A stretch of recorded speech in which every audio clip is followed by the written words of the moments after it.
तो इधर तो था न्यूट्रॉन की संख्या और इधर थी प्रोटॉन की संख्या। मैं वैल्यू नहीं लिख रहा ना। अब ग्राफ कुछ ऐसे था, एक तो था ओ ए और एक रेखा थी अपने पास में ओपी।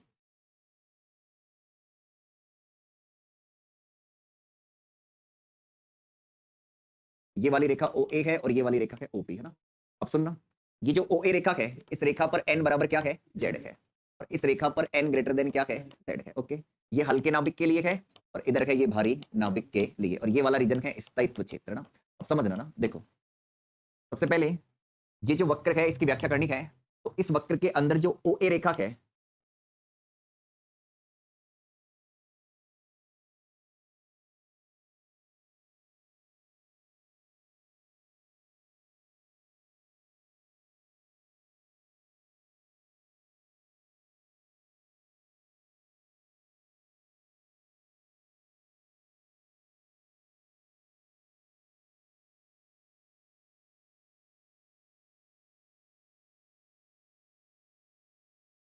तो वो किसको रिप्रेजेंट करती है, हल्के नाभिकों को रिप्रेजेंट करती है, और इस रेखा पर एन बराबर क्या होता है, जेड होता है, यानी न्यूट्रॉन की संख्या किसके बराबर होती है, प्रोटॉन की संख्या के बराबर होती है।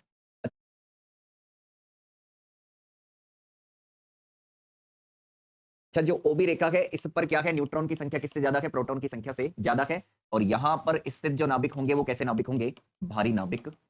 अब समझ, एक रेंज होती है ना, वो रेंज समझना क्या होती है ना। देखो, अगर परमाणु क्रमांक 20 से कम है, परमाणु क्रमांक इससे कम है, 20 तक है या 20 से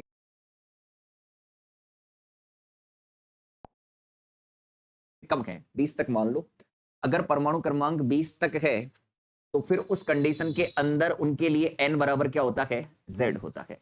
न्यूट्रॉन की संख्या किसके बराबर होती है, प्रोटॉन की संख्या के ही बराबर होती है। जैसे अपन ऐसे कहें 2He4,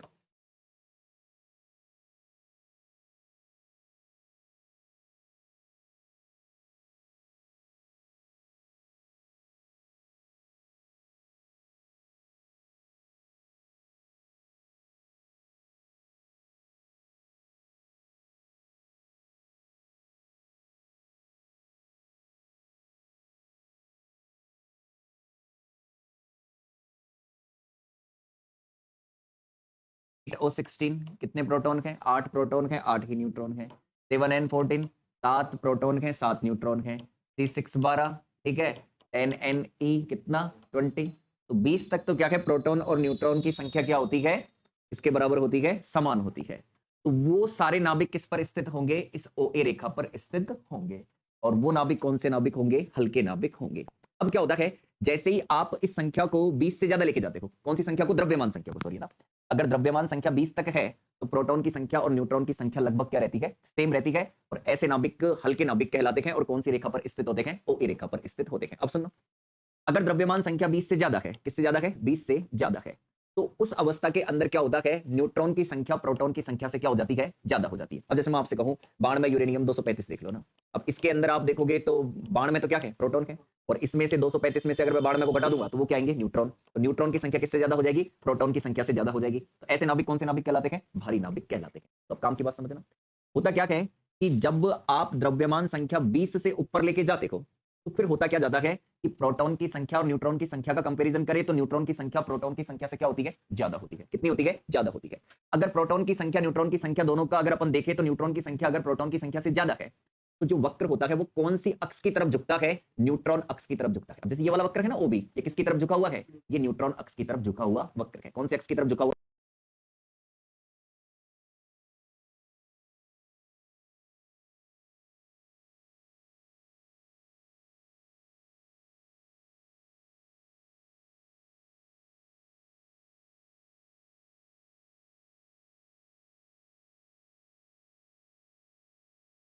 हुआ वक्र। तो इस वक्र के अंदर देखो कि न्यूट्रॉन की संख्या प्रोटॉन की संख्या से ज्यादा है ना, वो किसकी तरफ झुका हुआ मिलेगा आपको, ये मिलेगा आपको न्यूट्रॉन अक्ष की तरफ झुका हुआ वक्र मिलेगा। एक बात ये होगी। अगली बात समझना, इसके अंदर की जो प्रोटॉन की संख्या और न्यूट्रॉन की संख्या में न्यूट्रॉन की संख्या और प्रोटॉन की संख्या का जो अनुपात होता है ना, ये जो n बटा z अपन लेते हैं इसका मैक्सिमम मान होता है 1.55। कितना होता है, 1.55। मतलब अगर मैं इसको ऐसे लेके जाऊंगा ना इधर 1.55 इंटू जेड, n किससे ज्यादा है, z से ही ज्यादा है ना। ये भारी नाभिकों के लिए आता है, और दूसरा ये जो अनुपात का जो मैक्सिमम मान है वो कितना होता है, 1.55 इसका क्या होता है, मैक्सिमम। जैसे आप एग्जांपल लेते हो बाण में यूरेनियम 235, उसमें प्रोटॉन कितने हैं बाण में, न्यूट्रॉन कितने हैं 235 में से बाण में घटा लो, वो क्या आ जाएंगे न्यूट्रॉन। अब न्यूट्रॉन की संख्या में प्रोटॉन की संख्या का भाग लगाओगे ना तो वो मान किससे ज्यादा आएगा, 1 से ज्यादा आएगा। किससे ज्यादा आएगा, 1 से। और ये मैक्सिमम मान क्या देखा गया है, कितना मिलता है, 1.55 होता है ये मैक्सिमम मान। और सुनो, अब जो भारी नाभिक होते हैं ना, भारी नाभिक, उनके लिए न्यूट्रॉन की संख्या किससे ज्यादा होती है, प्रोटॉन की संख्या से ज्यादा होती है। अच्छा और सुनो, जो रेडियो एक्टिव होते हैं, जो रेडियो एक्टिव नाभिक होते हैं वो कैसे होते हैं, अस्थायी होते हैं। कैसे होते हैं, अस्थायी होते हैं। अब ये अस्थायी नाभिक क्या होते हैं, अपने स्थायित्व को बढ़ाने के लिए क्या होते हैं, विघटित। क्या होते हैं, विघटित होते हैं। जो रेडियो एक्टिव नाभिक होते हैं वो कैसे होते हैं, अस्थायी। बढ़ाने के लिए क्या हो जाते हैं, विघटित हो जाते हैं। और विघटित होकर ये कौन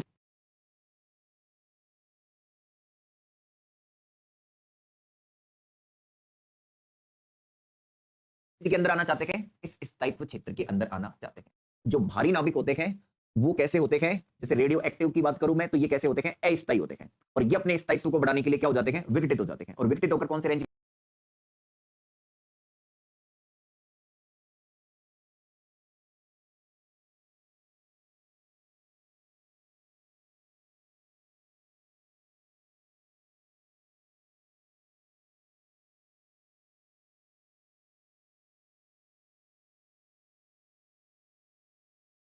आना चाहते हैं। तो अब इसका जो विघटन है उसमें अपन 3-4 चीजें पढ़ेंगे। एक पढ़ेंगे अपन अल्फा 6, ठीक है। एक पढ़ेंगे अपन बीटा 6। बीटा 6 भी दो प्रकार के पढ़ेंगे, एक बीटा प्लस और एक पढ़ेंगे बीटा माइनस 6। और एक होता है गामा 6 जिसमें गामा किरण का विघटन अपन करेंगे, मतलब गामा किरण बाहर निकालेंगे जिसके अंदर, ठीक है। तो अब ये अपन 3 प्रकार के इसके अंदर डीके पढ़ेंगे, अल्फा बीटा और गामा, ठीक है। तो अपन ने जितने पॉइंट लिखवा दिए थे उसके बाद में कितने पॉइंट लिखवा दिए थे, 2 है ना। अब वो सारे पॉइंट जो मैंने हैं बोले हैं अब मैं लिखवा रहा हूं, पढ़ते चलना पॉइंटों को, और कोई नहीं आए तो पूछ लेना। देखो तीसरा पॉइंट, वे समस्त नाभिक, वे समस्त नाभिक जिनके लिए, जिनके लिए, वे समस्त नाभिक जिनके लिए, ऐसे लिखना, जेड या N less than equal to 20, Z या N less than equal to 20 हो तो ये एन बराबर जेड, ये एन बराबर जेड वाली स्थायी रेखा पर स्थित होते, ये एन बराबर जेड वाली स्थायी रेखा पर, स्थायी रेखा पर स्थित होते हैं, स्थायी रेखा पर स्थित होते हैं। नेक्स्ट पॉइंट, वे समस्त नाभिक जिनके लिए, वे समस्त नाभिक जिनके लिए जेड या एन ग्रेटर देन 20, जेड या एन ग्रेटर देन 20 हो तो उनके लिए, हो तो उनके लिए, हो तो उनके लिए एन बट्टा जेड ग्रेटर देन 1 होता है, हो तो उनके लिए एन बट्टा जेड ग्रेटर देन 1 होता है, हो तो उनके लिए एन बट्टा जेड ग्रेटर देन 1 होता है। क्योंकि इस अवस्था में, क्योंकि इस अवस्था में न्यूट्रॉन की संख्या, क्योंकि इस अवस्था में न्यूट्रॉन की संख्या प्रोटॉन की संख्या से अधिक होना, इस अवस्था में न्यूट्रॉन की संख्या प्रोटॉन की संख्या से अधिक होना प्रारंभ हो जाती है, अधिक होना प्रारंभ हो जाती है, जिसके कारण इस अवस्था में, जिसके कारण इस,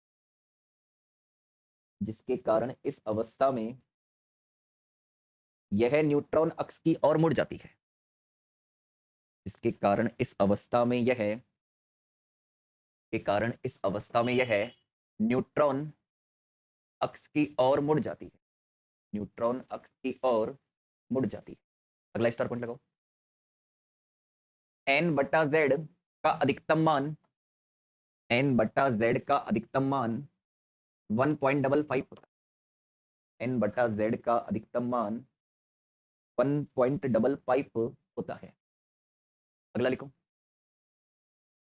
रेडियो एक्टिव प्रवृत्ति के, रेडियो एक्टिव प्रवृत्ति के अस्थायी नाभिक, रेडियो एक्टिव प्रवृत्ति के अस्थायी नाभिक, रेडियो एक्टिव प्रवृत्ति के अस्थायी नाभिक स्थायित्व प्राप्त करने के लिए, स्थायित्व प्राप्त करने के लिए, स्थायित्व प्राप्त करने के लिए अल्फा 6 कॉमा बीटा प्लस 6 व बीटा माइनस 6, बस इतना लिखना। अल्फा 6 कॉमा बीटा प्लस 6 व बीटा माइनस 6 के द्वारा इस प्रकार विघटित होते हैं, के द्वारा इस प्रकार विघटित होते हैं, के द्वारा इस प्रकार विघटित होते हैं कि n बट्टा z के अनुपात का मान, इस प्रकार विघटित होते हैं कि n बट्टा z के अनुपात का मान, n बट्टा z के अनुपात का मान इतना हो जाए कि, n बट्टा z के अनुपात का मान इतना हो जाए कि नाभिक स्थायित्व क्षेत्र में पहुंच जाए, नाभिक स्थायित्व क्षेत्र में पहुंच जाए। चलो आओ समझना इसके आगे। पहले नंबर पर आएगा अल्फा 6। अल्फा बहुत साधारण सा है, बहुत बड़ी बात है। देखो आओ ZXA, ठीक है। अरे सुनना, परमाणु क्रमांक के अंदर 2 की कमी होनी चाहिए और द्रव्यमान संख्या में 4 की कमी, क्योंकि 2He4 ही क्या होता है, अल्फा पार्टिकल होता है। तो परमाणु क्रमांक में कितने की कमी होगी, 2 की, तो Z-2। जैसे चेंज होगा तो फिर नाभिक भी क्या हो जाएगा, चेंज, तो मैंने अब लिख दिया Y। और द्रव्यमान संख्या में कितनी कमी होनी चाहिए, चेक कर लो, ये संतुलन में है, Z-2 + 2 Z आ जाएगा, A-4 + 4 कितना आ जाएगा, A आ जाएगा। अच्छा, न्यूट्रॉन की संख्या कितनी होती है, चेक करना। न्यूट्रॉन की संख्या कैसे ज्ञात करते हैं, A-Z से ना। तो अब न्यूट्रॉन की संख्या A-Z से ज्ञात करेंगे, तो बताओ इसके अंदर न्यूट्रॉन की संख्या कितनी कम होगी, इसके अंदर न्यूट्रॉन की संख्या कितनी कम होगी। तो सुनो, इधर न्यूट्रॉन की संख्या कितनी है, A- का Z, इधर चेक करो कितनी है, A-4 - Z + 2, यहाँ से कितना आ गया, A-Z तो है ही, और साथ में क्या आएगा, -2, यानी न्यूट्रॉन की संख्या में कितनी कमी होगी, 2 की कमी होगी। कितनी कमी होगी, 2 की। तो प्रोटॉन की संख्या में भी 2 की कमी हो रही है, न्यूट्रॉन की संख्या में भी 2 की कमी हो रही है, और परमाणु क्रमांक के अंदर कितने की कमी होती है, 4 की कमी होती है। तो पास हो गए तो दूर दूर लिख देता हूँ। ऐसे लिख सकते हैं अपन Z-2 Y A-4, इधर लिख सकते हैं N-2 और 2He4, ये है अल्फा पार्टिकल। अल्फा पार्टिकल का उत्सर्जन होगा तो परमाणु क्रमांक में और न्यूट्रॉन की संख्या में, या प्रोटॉन और न्यूट्रॉन की संख्या में 2 की कमी होने वाली है, और द्रव्यमान संख्या में 4 की कमी होने वाली है। तो लिखो इसके अंदर पहले अल्फा 6 में, अल्फा 6 के अंदर लिखना, यदि किसी नाभिक की द्रव्यमान संख्या में, यदि किसी नाभिक की द्रव्यमान संख्या में 4 की कमी, यदि किसी नाभिक की द्रव्यमान संख्या में 4 की कमी और प्रोटॉन व न्यूट्रॉन की संख्या में 2 की कमी हो जाए, और प्रोटॉन व न्यूट्रॉन की संख्या में 2 की कमी हो जाए, तो इसे अल्फा 6 कहते हैं। तो इसे अल्फा 6 कहते हैं, तो इसे अल्फा 6 कहते हैं। ठीक है, ये रिएक्शन लिख लो।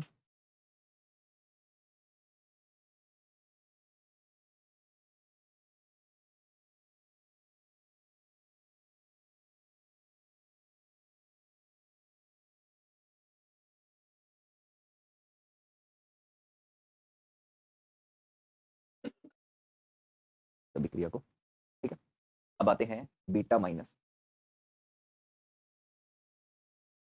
बीटा माइनस देखो बड़ा दूसरा ना,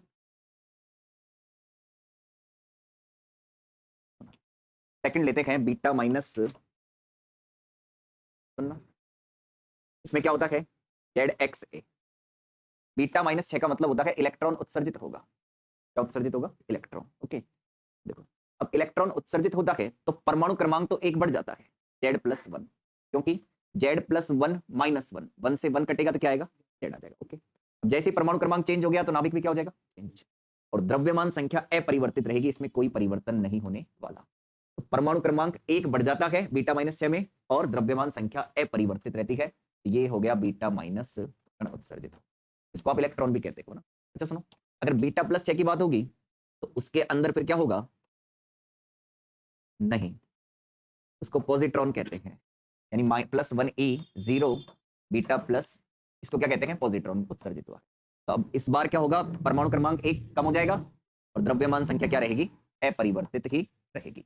ऊपर वाला बीटा -6 जिसके अंदर इलेक्ट्रॉन उत्सर्जित होता है, नीचे वाले में पॉजिट्रॉन क्या होता है, उत्सर्जित होता है। तो पहले ऊपर वाले के अंदर लिखना है, लिखो ऊपर वाले के अंदर लिखना यदि नाभिक की द्रव्यमान संख्या अपरिवर्तित रहे, यदि नाभिक की द्रव्यमान संख्या अपरिवर्तित रहे और परमाणु क्रमांक में 1 की वृद्धि हो जाए, और परमाणु क्रमांक में 1 की वृद्धि हो जाए, तो इसे बीटा -6 कहते हैं। तो इसे बीटा -6 कहते हैं। ऊपर वाली रिएक्शन उतार लो भैया ना, ऊपर वाली रिएक्शन को कॉपी करो।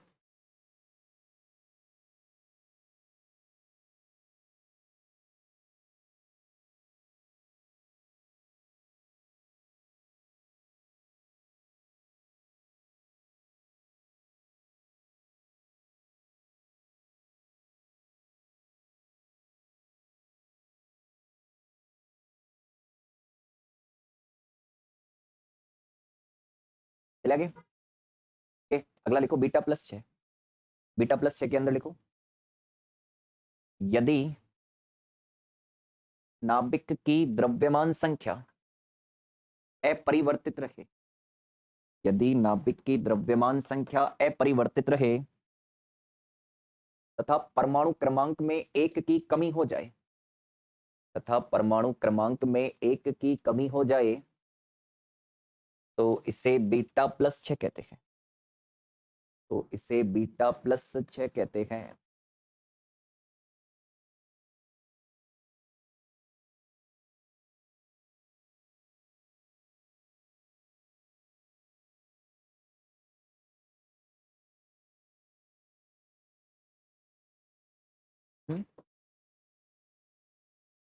लिख लिया? चला गया?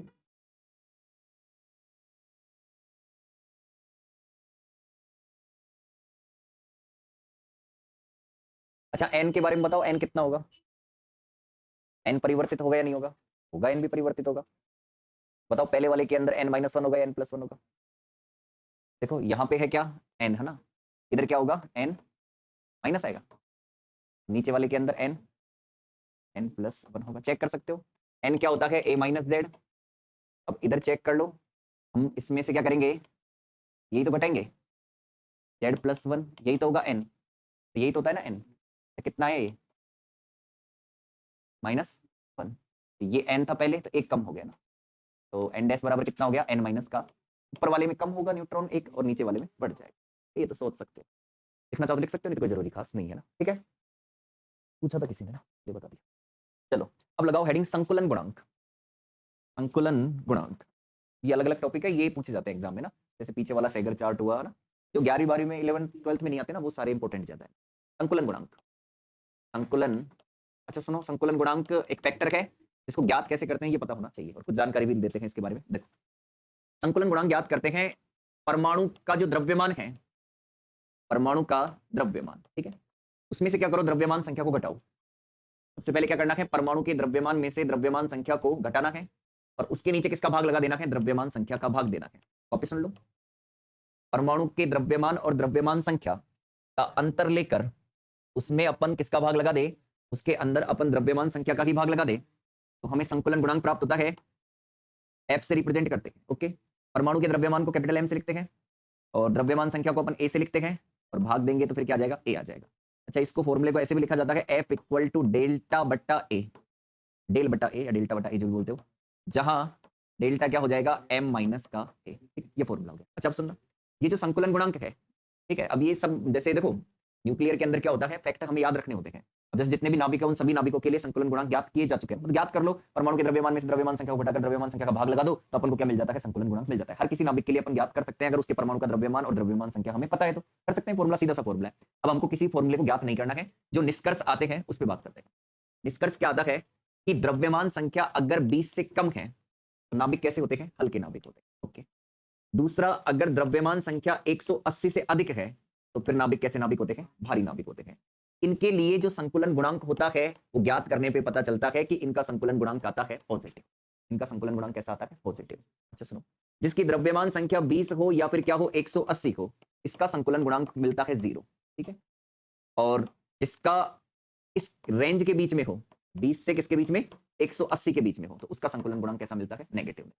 तीन चीज याद रखनी है इसमें, 20 से कम या 180 से अधिक है तो संकुलन गुणांक पॉजिटिव मिलता है, 20 और 180 पर कितना मिलता है, 0, और 20 से 180 के बीच में कैसा मिलता है, नेगेटिव मिलता है। कहां से आया ये सारा का सारा, आप संकुलन गुणांक ज्ञात कर लो, ठीक है। आप जो भी आपके पास में जितने भी नाभिक हैं सभी नाभिकों की द्रव्यमान संख्या और परमाणु क्रमांक आप क्या करो, लिखकर फॉर्मूले के अंदर रख दो मान, और मान रखकर वैल्यू क्या कर लो, ज्ञात कर लो, तो आपको पता चलेगा 20 तक तो क्या आएगा, ये पॉजिटिव आएगा। जैसे 20 से 180 तक चलेंगे तो क्या आएगा, नेगेटिव आएगा। 180 से पार चलेंगे तो वापस पॉजिटिव आएगा। 20 और 80 पर चेक कर, 20 और 180 पे चेक करोगे तो इसका मान क्या आता है, 0 आता है, ठीक है ना। तो अपन को वो बताना नहीं है कि किसी का एग्जांपल लेके, किसका एग्जांपल लिया, ये नेगेटिव आ गया, ये पॉजिटिव आ गया, ऐसा कुछ नहीं बताना, अपन को डायरेक्ट याद लिखो इसके अंदर, लिखना संकुलन गुणांक के अंदर, लिखो लिखो लिखवाता हूं। यदि परमाणु के द्रव्यमान और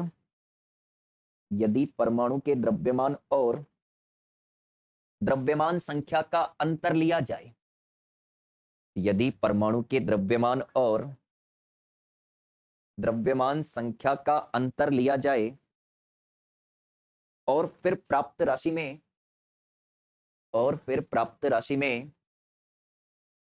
द्रव्यमान संख्या का भाग लगा दिया जाए, और फिर प्राप्त राशि में द्रव्यमान संख्या का भाग लगा दिया जाए, द्रव्यमान संख्या का भाग लगा दिया जाए, तो प्राप्त राशि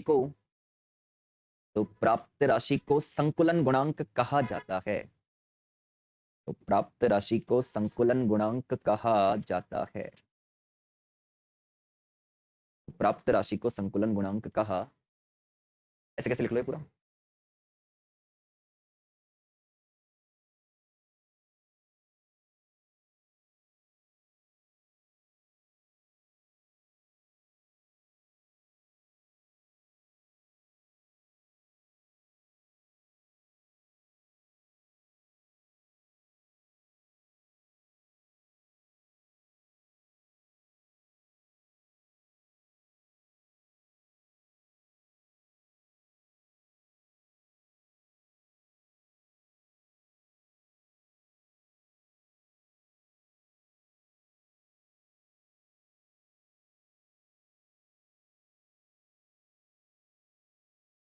ठीक है, चलेगा, ठीक है। अब सुनना इसके आगे, देखो पहला स्टार पॉइंट लगा के लिखो, ये लिख लिया था। अच्छा एक चीज और बता देता हूँ, देखो अपन जो यहाँ पर अभी मैंने रेंज बताई है, a लेस देन 20 और a ग्रेटर देन,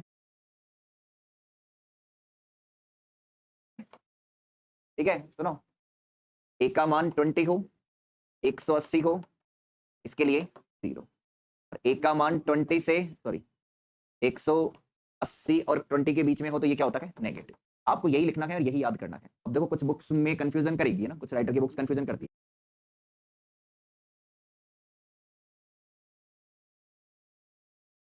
पहला कंफ्यूजन सुनो इधर, अभी f बराबर आया है अपने पास में m माइनस ए बटा ए, कुछ वैज्ञानिक इसको ऐसे ज्ञात करते हैं, f बराबर m माइनस ए बटा ए गुणा 10 की घात 4। आपको कोई 10 की घात 4 नहीं करना, पहली गलत फहमी है ना, ठीक है ना, आपको जो बताया वही करना है। दूसरा सुनो,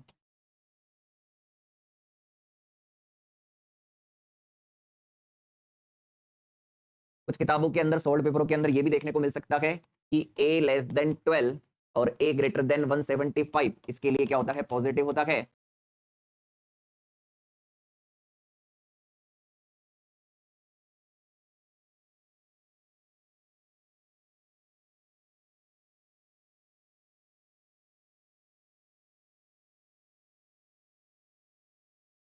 और 12 से 175 के बीच में होता है नेगेटिव, और 12 पर कितना होता है, 0। ये भी कुछ बुक्स के अंदर देखने को मिल सकता है, और आपको तो यही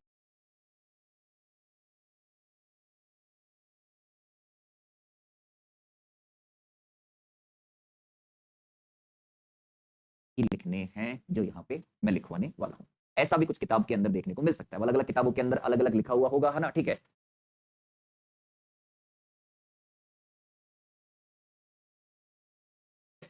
तो आपको तो ये लिखना है, ठीक है, और फॉर्मूला कौन सा यूज लेना है, ये लेना है।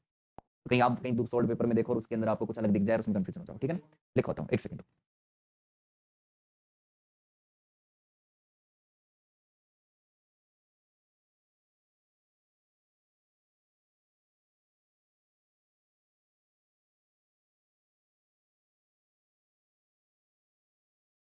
हाँ जी, हाँ, तो मैं क्या कह रहा था, हाँ, मैं ऐसे कह रहा था कि ये ही लिखना है आपको, ठीक है? ये नहीं लिखना, पहली बात। कुछ वैज्ञानिक 10 की घात 4 से गुणा करते हैं, अपन को वैज्ञानिक नहीं बनना, अपन को F बराबर m माइनस a बटा a ही लिखना है ना एग्जाम में, है ना?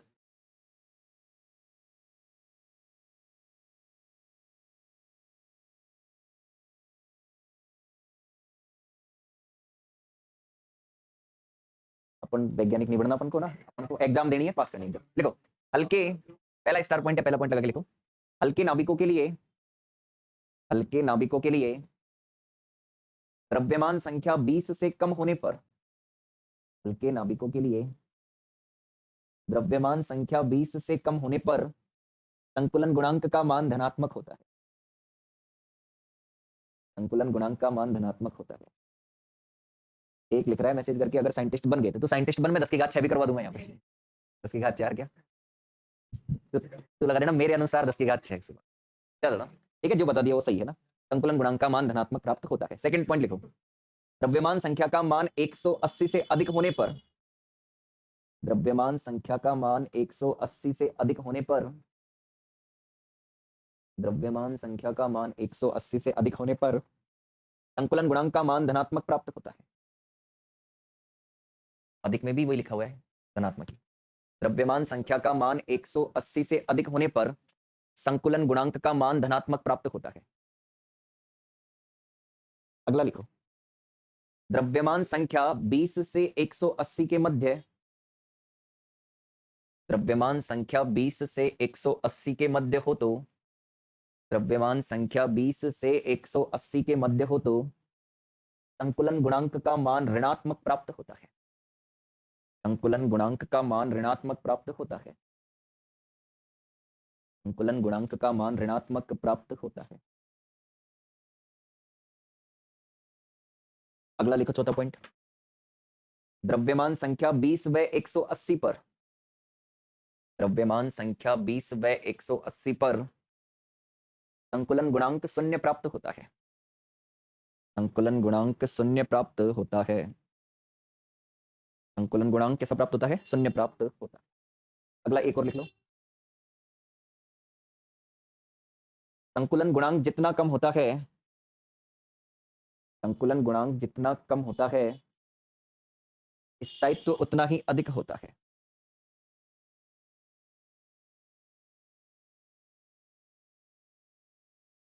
संकुलन गुणांक जितना कम होता है स्थायित्व उतना ही अधिक होता है। देखो, मैंने क्या लास्ट पॉइंट क्या लिखवाया है, संकुलन गुणांक जितना कम होता है स्थायित्व उतना ही अधिक होता है, ठीक है ना? क्योंकि अगर संकुलन गुणांक ज्यादा होगा तो स्थायित्व फिर क्या होगा, कम होगा, ठीक है? मतलब स्थायित्व कम हो या स्थायित्व ज्यादा हो वो भी संकुलन गुणांक पर ही निर्भर करता है, ठीक है ना? तब स्थायित्व अगर ज्यादा है तो संकुलन गुणांक कम होगा, अगर स्थायित्व कम है तो संकुलन गुणांक क्या होगा, ज्यादा होगा, ठीक है? चलो अगला पॉइंट लेते हैं, ये तो हो गया। अगली हेडिंग लेते हैं ना, अगली हेडिंग लगाओ, समता, पैरिटी। नेक्स्ट हेडिंग है ना, समता, बंद रखो, पैरिटी, समता पैरिटी।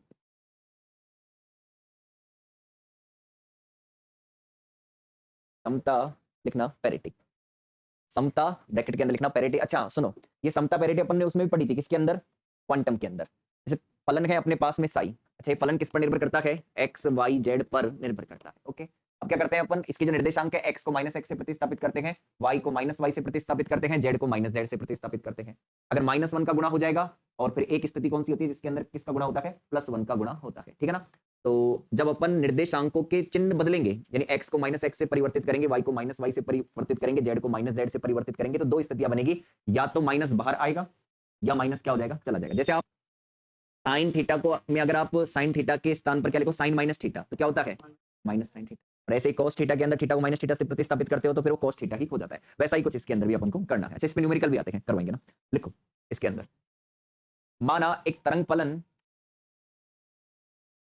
माना एक तरंग फलन साई कण के निर्देशांक एक्स वाई जेड पर निर्भर करता है। माना एक तरंग फलन साई, माना एक तरंग फलन साई कण के निर्देशांक, कण के निर्देशांक एक्स वाई जेड पर निर्भर करता है। यदि हम निर्देशांकों में निम्न रूपांतरण करें, यदि हम निर्देशांकों में निम्न रूपांतरण करें, देख लो इसे ऐसे कैसे, यदि हम निर्देशांकों में निम्न रूपांतरण करें, हमने लिखा हुआ है x को -x से, y को -y से, z को -z, तब तब तरंग फलन ऐसे लिखना साई ब्रैकेट के अंदर x, y, z, तब ब्रैकेट के अंदर लिख साई, तब साई ब्रैकेट के अंदर लिखना x, y, z, या तो वही बना रहता है, या तो वही बना रहता है, या -1 से गुणा हो जाता है, या तो वही बना रहता है, या -1 से गुणा हो जाता है, या तो वही बना रहता है, या -1 से गुणा हो जाता है। लाइन चेंज, पैराग्राफ चेंज करके लिखो। यदि इस परिवर्तन के लिए, यदि इस परिवर्तन के लिए तरंग फलन के मान में, यदि इस परिवर्तन के लिए तरंग फलन के मान में कोई परिवर्तन ना हो, कोई परिवर्तन ना हो, तो तरंग फलन की समता सम होती है, तो तरंग फलन की समता सम होती है, तरंग फलन की समता सम होती है, जबकि निर्देशांकों के, जबकि निर्देशांकों के चिन्ह परिवर्तित करने पर, जबकि निर्देशांकों के चिन्ह परिवर्तित करने पर फलन का चिन्ह परिवर्तित हो जाए, फलन का चिन्ह परिवर्तित हो जाए, तो तरंग फलन की समता विषम होती, तो तरंग फलन की समता विषम होती है, तो तरंग फलन की समता विषम होती है।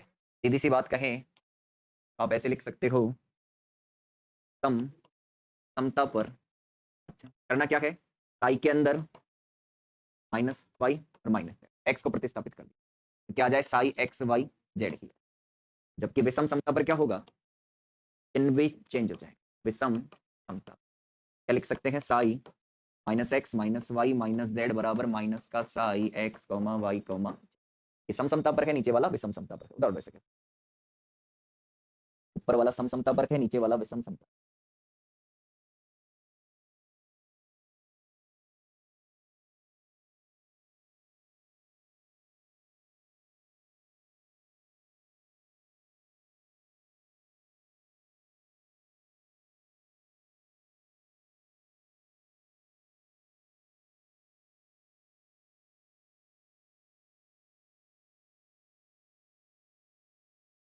चलिए आगे चले, लिखो इसके नीचे, यदि नाभिक के एक न्यूक्लियन का कोणीय संवेग, यदि नाभिक के एक न्यूक्लियन का कोणीय संवेग स्मॉल एल हो, तो यदि नाभिक के एक न्यूक्लियन का कोणीय संवेग स्मॉल एल हो, तो उसकी समता, की समता लिखना p बराबर -1 की पावर l होती है, तो उसकी समता p बराबर -1 की पावर l होती है, लिया। इसके नीचे लिखो, यदि नाभिक के कणों का कोणीय संवेग, यदि नाभिक के कणों का कोणीय संवेग small l1, l2, l3 dot dot dot ln, small l1, l2, l3 dot dot dot ln हो, तो नाभिक की समता, हो तो नाभिक की समता, ये फॉर्मूला लिख लो, नाभिक की समता सामने लिखी हुई है, p बराबर -1 की power l1 plus l2 plus dot dot dot ln, ठीक है। सवाल लिखो 2014 में आया हुआ, इस पर आधारित सवाल है, एक न्यूमेरिकल है, 2014 में आया हुआ सवाल है, बहुत छोटा सा साधारण सा सवाल। लिखो, कुछ हल्के नाभिकों के लिए, सवाल लिखना मैं लिखवाता हूं, कुछ हल्के नाभिकों के लिए मूल अवस्था में, मूल अवस्था में, मूल अवस्था में न्यूक्लियन की, सॉरी मूल अवस्था में अयुग्मित न्यूक्लियन की अवस्थाएं, अयुग्मित न्यूक्लियन की अवस्थाएं, अयुग्मित न्यूक्लियन की अवस्थाएं ब्रैकेट के अंदर ऐसे लिखना ना, n फिर इसके आगे ऐसे कैसे एल और बेस के अंदर जे लिखना, एन एल जे, ऐसे लिखना एन, फिर आगे एल इसके, फिर एल के बेस के नीचे क्या लिखना जे, ब्रैकेट बंद कर दो। कोष्टकों में दी गई है, कोष्टकों में दी गई है, कोष्टकों में दी गई है, ये दे रखे हैं, ऐसे कैसे उतार लो,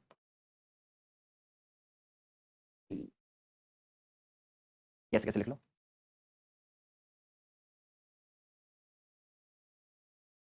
ये लिख लो 3 लिथियम 7 1 पी, फिर नीचे 3/2, फिर आगे 7n15 1 पी 1/2, फिर 8o17 1 डी 5/2।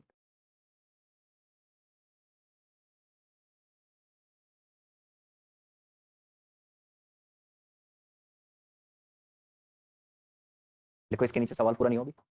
इन नाभिकों की, इन नाभिकों की मूल अवस्था में समता क्या होगी, इन नाभिकों की मूल अवस्था में समता क्या होगी, इन नाभिकों की मूल अवस्था में समता क्या होगी। आइएगा पहला चेक करते हैं, देखो एक समझ लो, TLI7 के लिए इधर चेक करना, अभी मैंने कुछ देर पहले एक रिप्रेजेंटेशन लिखा था एन एल और जे, एन का मान 1 है, एल का मान कितना होगा, पी के लिए 1 होता है, और जे का मान कितना है 3/2। हमें तो केवल किसका मान चाहिए, एल का मान, के लिए एल बराबर 1, ब्रैकेट के अंदर लिख देंगे पी अवस्था, ठीक है। समता क्या फॉर्मूला बताया था, पी बराबर -1 की पावर एल -1 की पावर 1, कितना आ गया -1 एंड पी बराबर -1। समता कैसी है, विषम, ठीक है। अगले के अंदर क्या आएगा, अगले के अंदर भी यही आंसर आएगा, उस वाले के अंदर क्या है, डी है, डी के लिए एल बराबर कितना होगा 2, -1 का स्क्वायर करेंगे तो क्या आएगा +1, तो उसकी समता क्या होगी सम, पहले और दूसरे की क्या होगी विषम, और तीसरे की क्या होगी सम, उतारो पहले।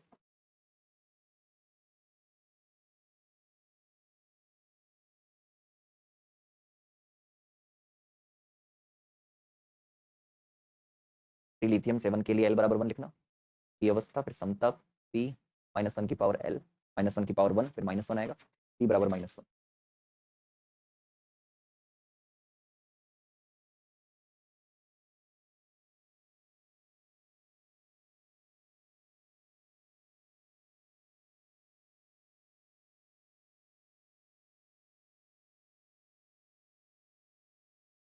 ठीक है, अगला सेकंड देखो, उतार लिया तो सेकंड के अंदर भी क्या होगा,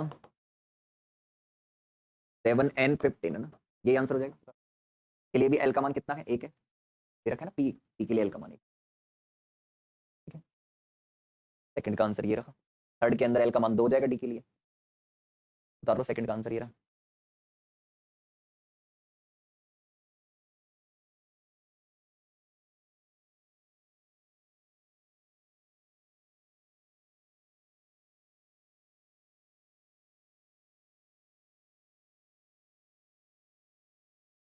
तीसरा देखो, पहले तीसरा, तीसरे के अंदर क्या आएगा चेक करना, 8 और 17 है ना, इसके लिए एल बराबर 2, फिर कौन सी अवस्था आएगी, डी अवस्था, तो यहाँ पर क्या हो जाएगा 2, ये क्या होगा +1, यानी ये समता कैसी हो जाएगी, बहुत साधारण सा सवाल पूछा गया था, उतार लो इसे। 8 और 17 के लिए एल बराबर 2, डी अवस्था, और पी बराबर +1 आएगा, यानी इसकी समता कैसी है, ठीक है। लो आज के लिए इतना ही, समता खत्म हो गई, इसके आगे अगली क्लास में करेंगे।